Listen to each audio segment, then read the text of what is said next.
Hi மக்களே, எல்லாரும் எப்படி இருக்கீங்க? நான் ரொம்ப நல்லா இருக்கேன். இன்றைக்கி எனக்கு எந்த ஆர்டரும் இல்லை. பசங்க வந்து நண்டு ஃப்ரை கேட்டிருந்தாங்க, அதனால் வீட்டில் சமைச்சிருக்கேன். இன்றைக்கி என்ன சமையல் அப்படின்னு பார்த்துடலாம்.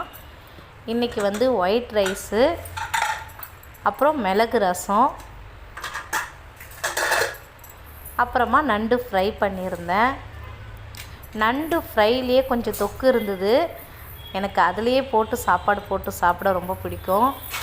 இருந்தாலும் கொஞ்சம் லைட்டாக ரசமும் செஞ்சிட்டோம். வாங்க நண்பர்களே, சாப்பிடலாம். ஒயிட் ரைஸ், ரசம், நண்டு ஃப்ரை, செம்ம காம்பினேஷன், சூப்பர் சண்டே. வாங்க அனைவரும் சாப்பிடலாம். நன்றி. தேங்க்ஸ் ஃபார் வாட்சிங். சப்ஸ்கிரைப் பண்ணிவிடுங்க. பிடிச்சிருந்தால் லைக் பண்ணுங்கள்.